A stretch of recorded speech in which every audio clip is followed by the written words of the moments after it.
सो है गाइस, आज की वीडियो में हम करंट के मोस्ट एक्सपेक्टेड एमसीक्यूज को देखेंगे।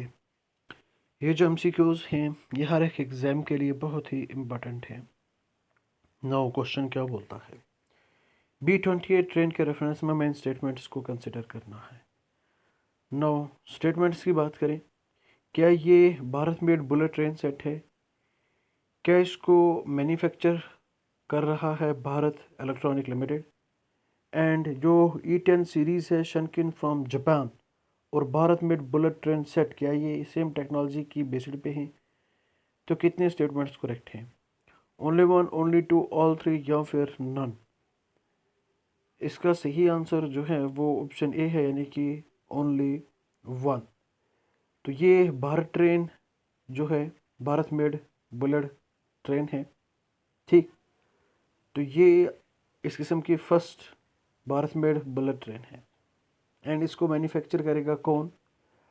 अगर हम बात करें तो भारत अर्थ मूवर्स लिमिटेड, ठीक है। ये Bengaluru based rail coach complex है, ये यहाँ पे इसको मैन्युफैक्चर करेंगे। वहीं अगर हम बात करें जो E10 सीरीज़ है शिनकनसन फ्रॉम जापान और Bharat made bullet train set, ये सेम टेक्नोलॉजी की बेसिस पे नहीं है, इनकी टेक्नोलॉजी डिफरेंट है। That is why statement one is only correct. Option A is the correct answer. No next question, ancient coastal city of Tyre, ये UNESCO की world heritage site है, तो ये कहाँ पे लोकेटेड है? इसराइल, जॉर्डन, सीरिया या फिर लेबनान? इसका सही आंसर जो है वो ऑप्शन डी है, यानी कि लेबनान, ठीक। Now next question, recently two hydro power projects, 1000 megawatt Pakal Dul, दूसरा 624 मेगावाट कीरू, ये कमीशन किए गए, तो ये कहाँ पे लोकेटेड हैं? अरुणाचल प्रदेश, हिमाचल प्रदेश, जम्मू एंड कश्मीर या फिर सिक्किम? तो इसका सही आंसर जो है वो ऑप्शन सी है, यानी कि Jammu and Kashmir.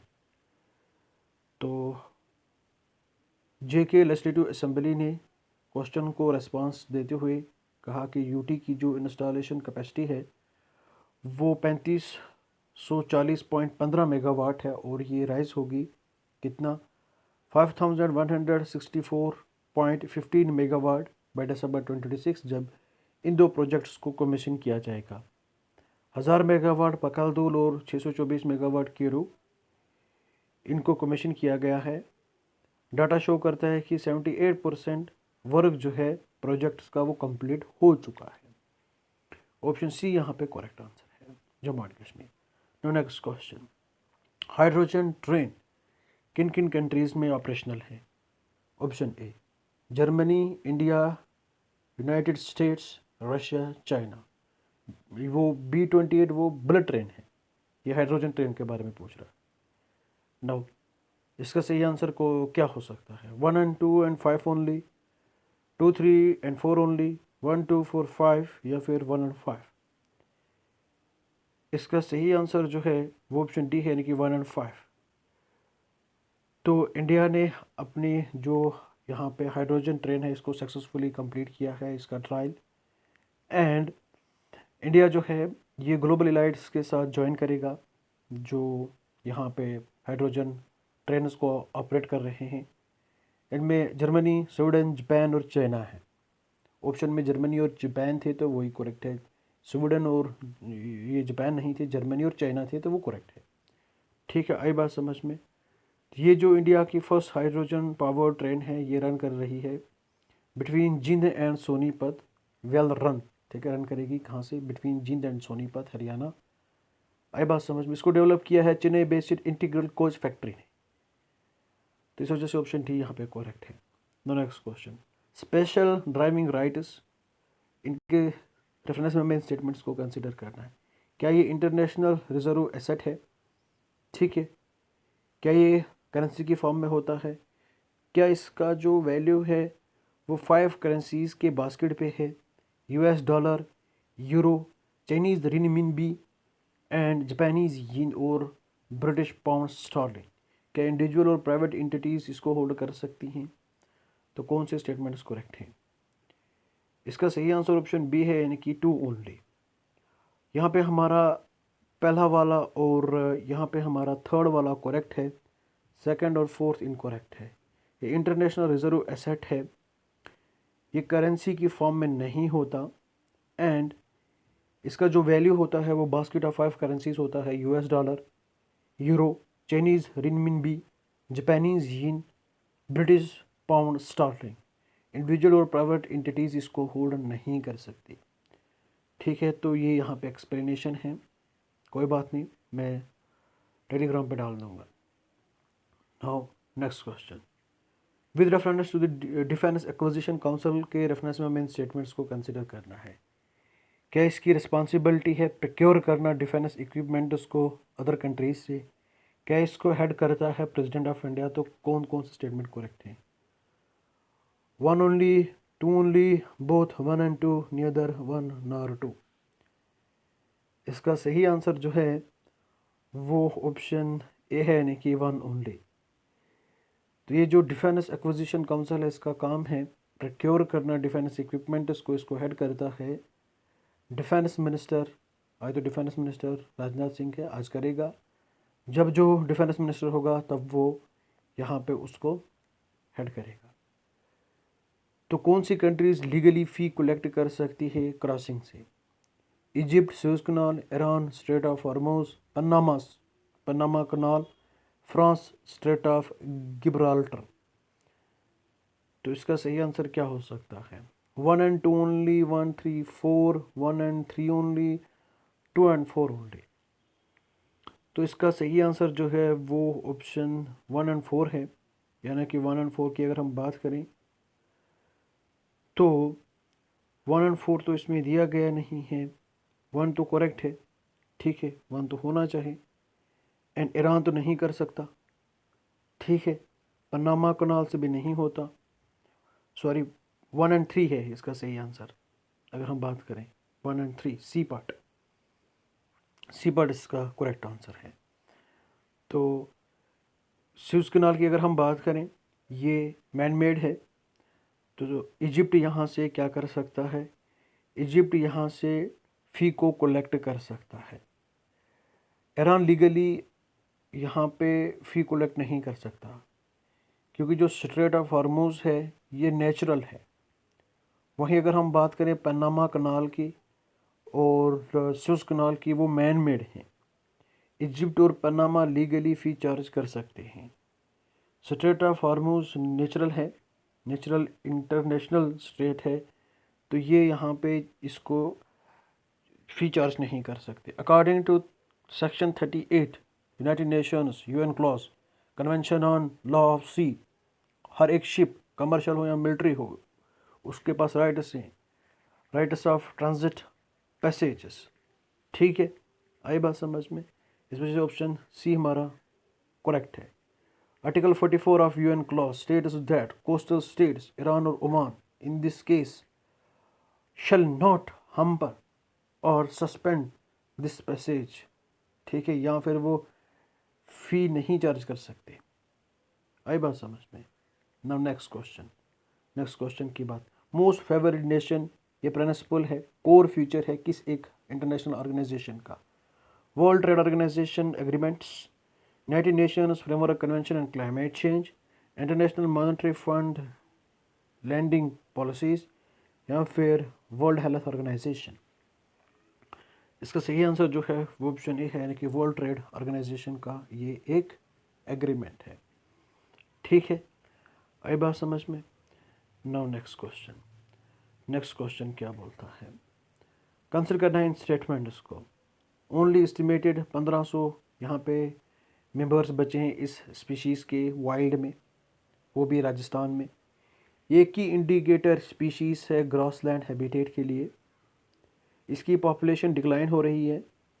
Hunting, habitat loss और collision with energy transition lines, तो ये कौन सी स्पीशीज़ है?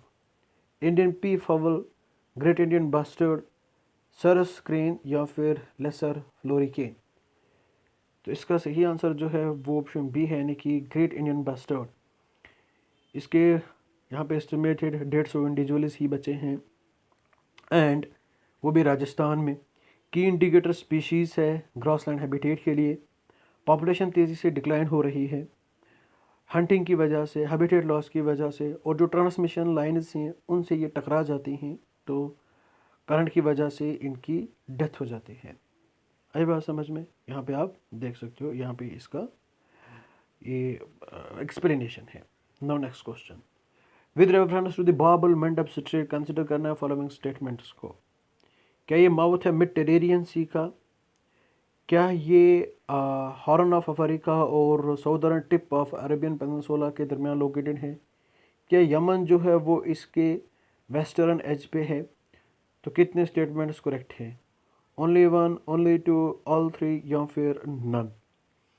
तो इसका सही आंसर जो है वो ऑप्शन ए है, यानी कि ओनली वन।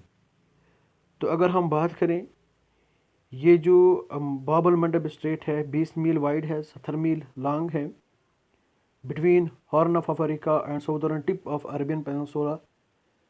ठीक है, यहाँ से रेड सी की ओर एंट्री होती है, यानी कि माउथ है रेड सी का, from the gulf of Aden and the Indian ocean. इस वजह से स्टेटमेंट 2 जो है वो करेक्ट है, 1 वाला इनकरेक्ट है। ठीक है, यहाँ पे देखते हैं, माउथ है किसका? मेडिटेरेनियन सी का। यहाँ पे रेड सी से मेडिटेरेनियन सी। ठीक है, स्विस कनाल वहाँ से मेडिटेरेनियन सी। मैं मैप से नहीं दिखा सकता, मैंने मैप नहीं लाया है, वरना मैं मैप से आपको दिखा देता। वहीं अगर हम बात करें तो ये जो स्ट्रेट है, ये स्ट्रेट जो है इसके वेस्ट में इरिटेरिया है एंड डिजिबूटी है, और ईस्ट में यमन है। यहाँ पे क्वेश्चन क्या बोल रहा है? Yemen line on it is western edge, तो गलत है। ठीक, आई बात समझ में? नाउ नेक्स्ट क्वेश्चन क्या बोलता है? नेक्स्ट क्वेश्चन की बात करते हैं। Sorry, statement 2 is correct, 1 is incorrect. ठीक है, 1 इनकरेक्ट है। ये मेडिटेरेनियन सी का माउथ नहीं है, ये रेड सी का माउथ है। ठीक है, हाँ, रेड सी से होके हम जा सकते हैं स्विस कनाल में, ये बात सच है, मैंने गलत नहीं बताया। और ये बिटवीन है horn of Africa and southern tip of Arabian peninsula. I am sorry for that, correction है। ठीक, नाउ नेक्स्ट क्वेश्चन क्या बोलता है?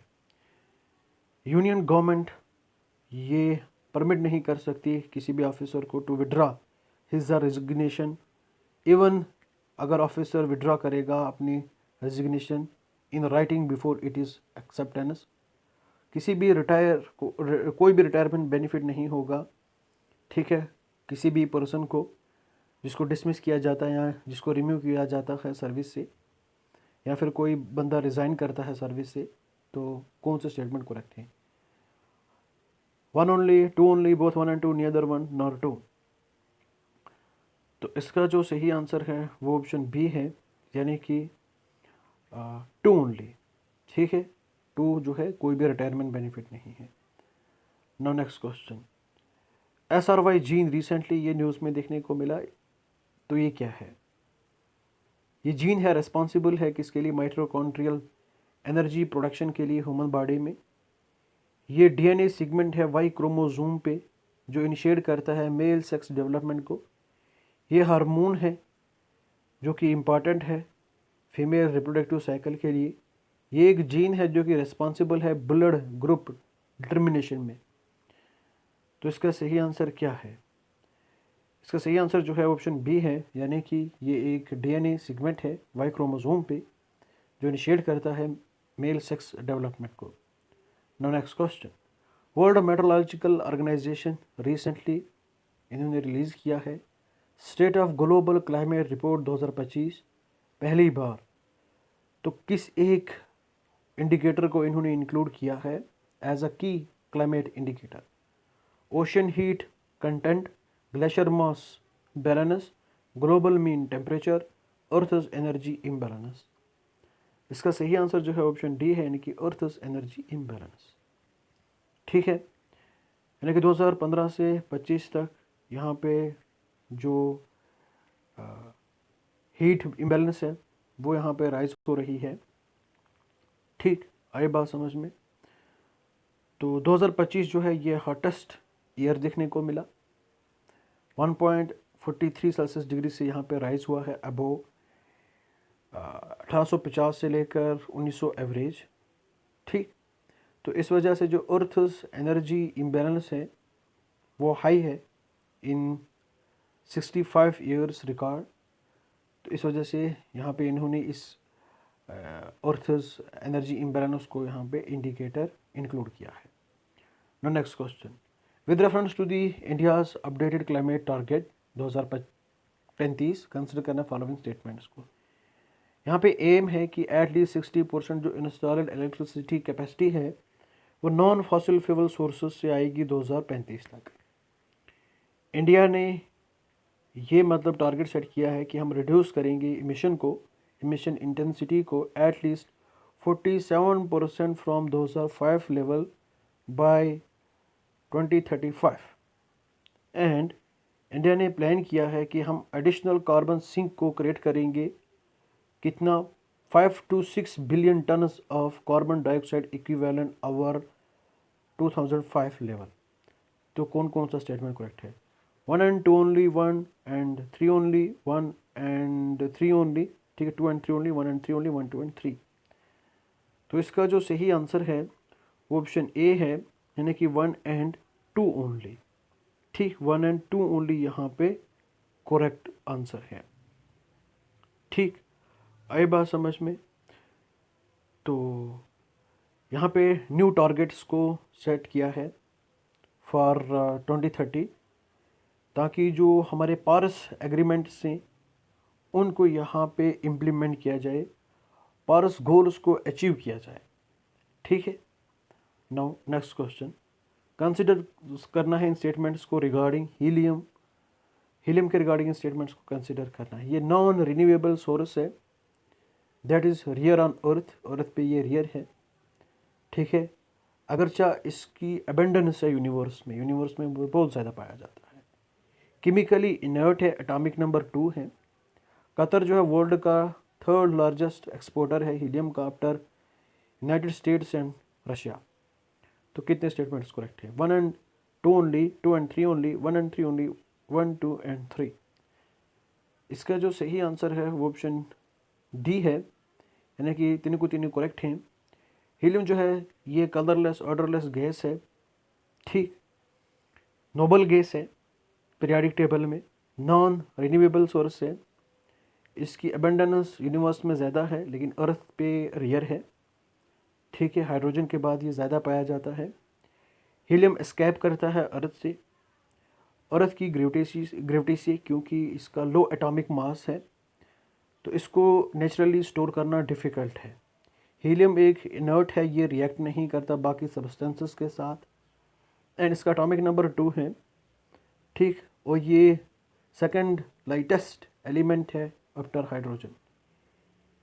हीलियम को कमर्शियली प्रोड्यूस किया जाता है by extracting it from natural gas एक प्रोसेस के थ्रू।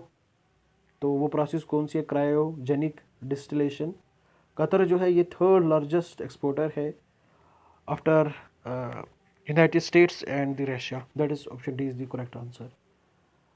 आई होप आपको ये वीडियो पसंद होगी। प्लीज़ वीडियो को लाइक करना और चैनल को सब्सक्राइब करना। Thank you and bye bye, have a nice day.